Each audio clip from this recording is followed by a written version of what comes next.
Assalamualaikum warahmatullahi wabarakatuh. Ketemu kembali di mata kuliah Bimbingan Rohani Pasien. Kali ini kita akan membahas tentang tema pada pekan ini, yaitu keutamaan orang sakit. Sebelum kita membahas lebih lanjut tentang berbagai hal yang berkaitan dengan keutamaan orang yang sakit, alangkah baiknya kita membaca suratul Fatihah terlebih dahulu.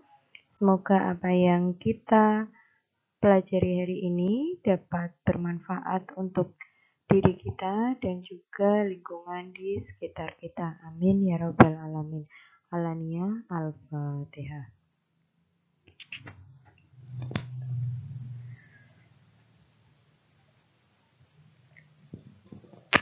Terima kasih.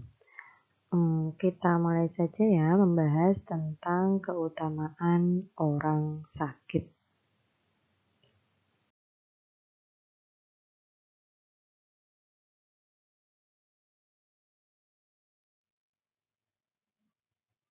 Kita awali dengan pendahuluan. Setiap manusia yang pernah sehat senantiasa pernah merasakan sakit. Karena apa?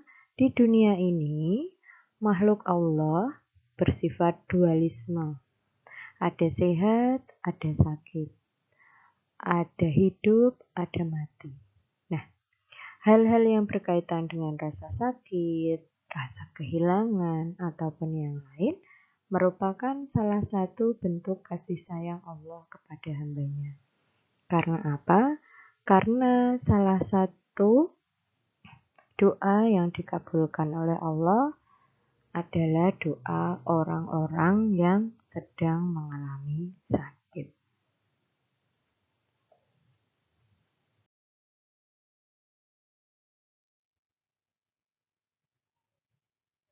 Sakit iku apa sih? Sakit secara etimologi berasal dari bahasa Arab, yaitu marid maupun sakit.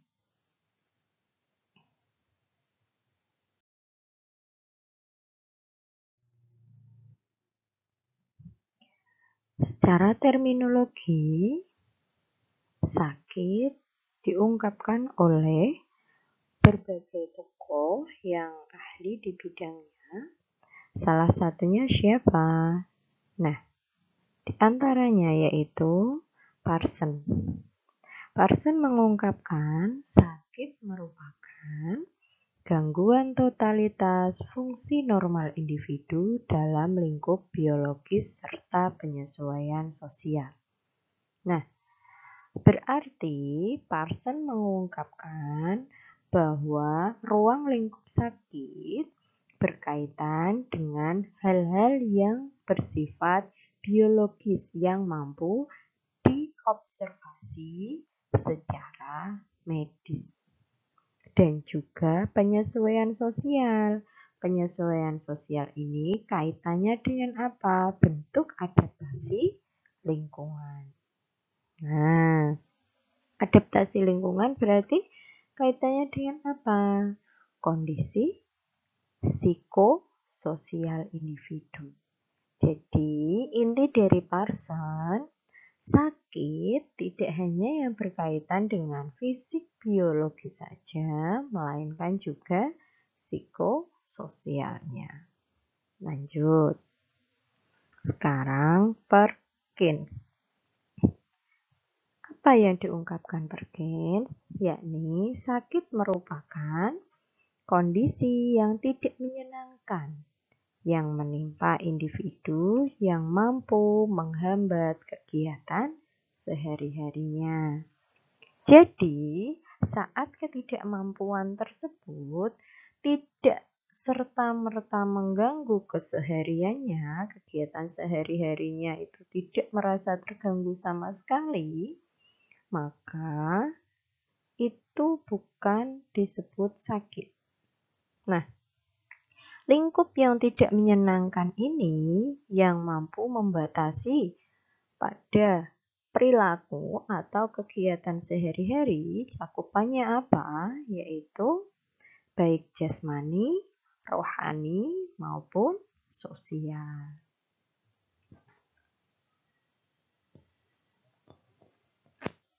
Lanjut ya.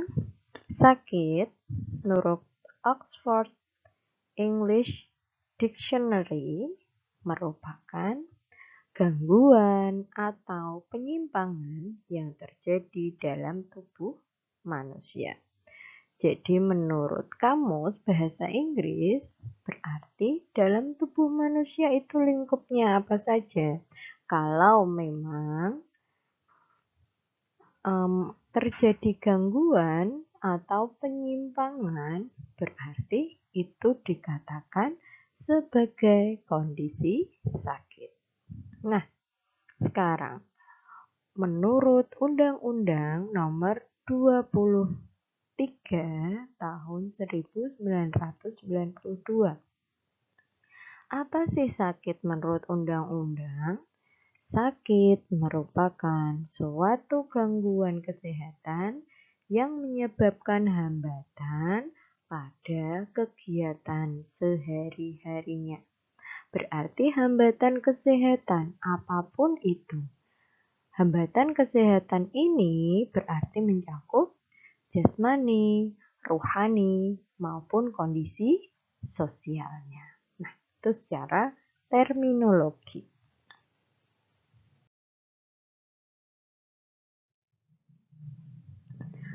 Apa sih tahapan-tahapan orang yang sakit? Yang pertama, tahap gejala.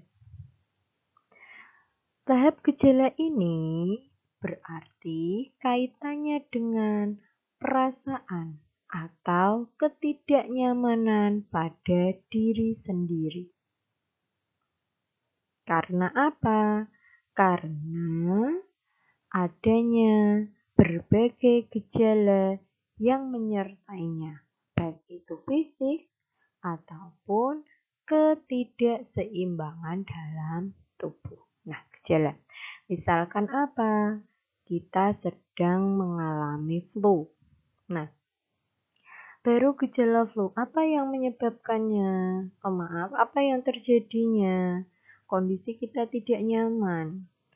Kadang panas, kadang nggak enak di tenggorokan, kadang bersin-bersin nggak enak, ya toh, kadang ada serak. Nah, itu gejala. Ada ketidaknyamanan karena ada kondisi ketidakseimbangan dalam tubuh, kondisi lingkungan dan kondisi tubuh tidak sinkron. Makanya terjadi ketidaknyamanan. Itu tahapan gejala. Setelah gejala apa? Yaitu asumsi terhadap penyakit. Asumsi ini kaitannya dengan apa? Yaitu gangguan yang dirasakan pada tubuhnya. Nah, gangguan-gangguan ini kemudian diinterpretasikan. Karena apa? Karena tubuh merespon. Jadi respon tubuh kemudian diinterpretasikan. Gejalanya misalnya tenggorokan nggak enak, badannya demam, ya kan? Kemudian batuk. Asumsinya gimana?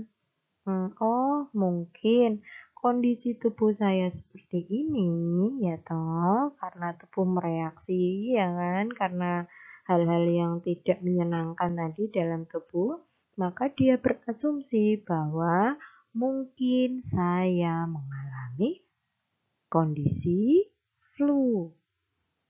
Nah, itu asumsi, interpretasi dari kondisi yang dialami oleh tubuhnya.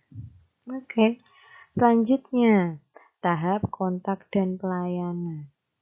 Karena adanya interpretasi yang tadi, ya toh mungkin saya ini mengalami sakit flu, ya kan? Penyakit flu.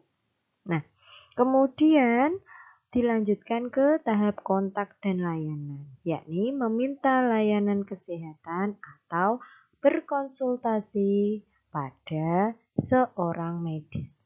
Maka karena sudah nggak enak ya, kita sudah menginterpretasikan, maka kita ke klinik misalnya, ataupun ke pusat layanan kesehatan.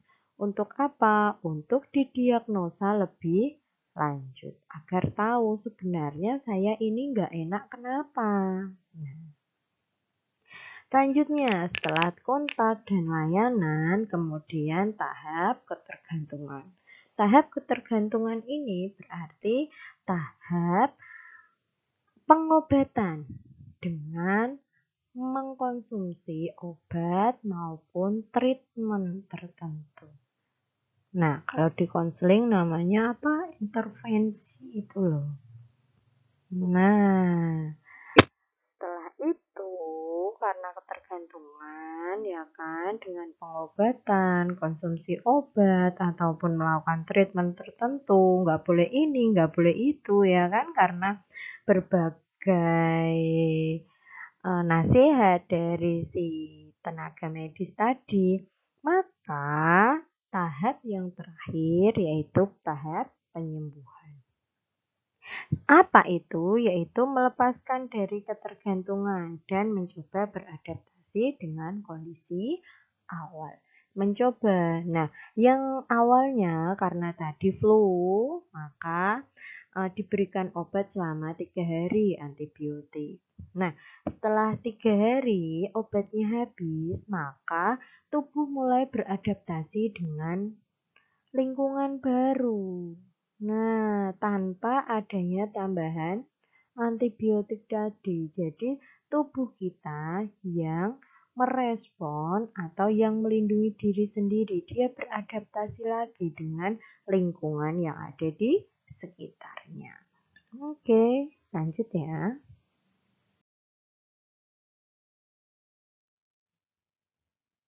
Nah, berbagai keutamaan dari orang sakit itu apa saja sih utamanya orang yang sakit?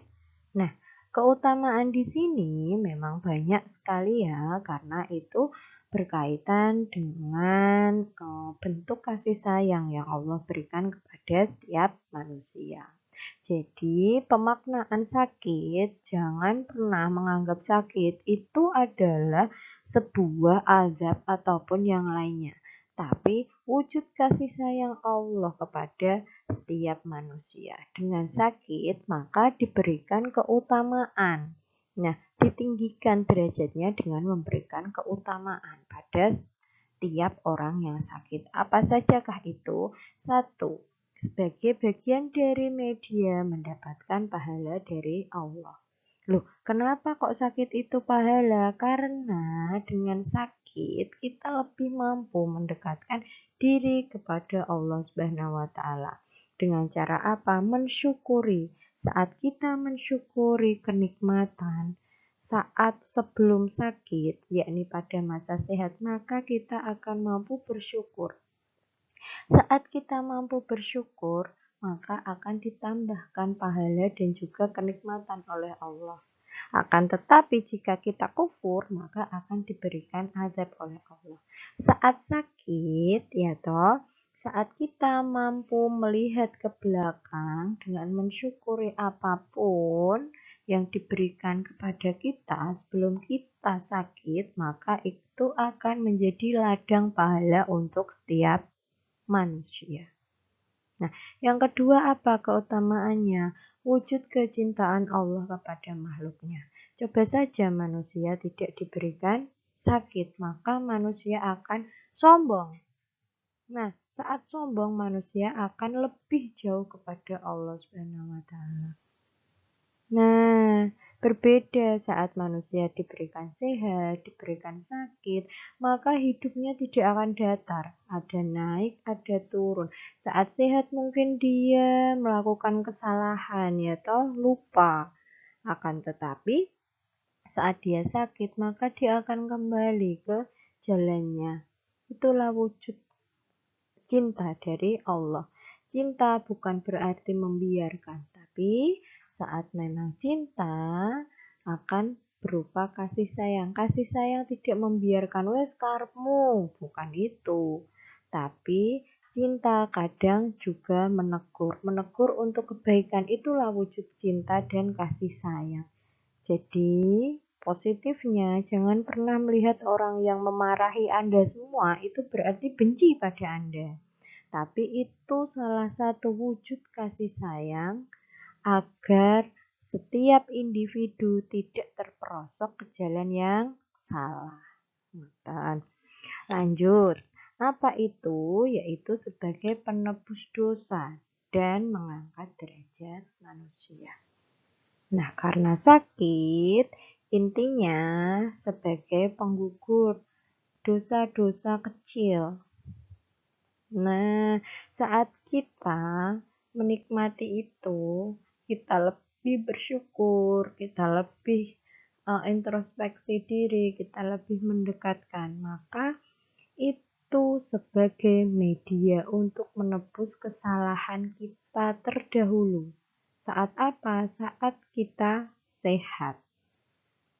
Nah, saat kita mampu membersihkan diri, maka derajat manusia akan ditingkatkan.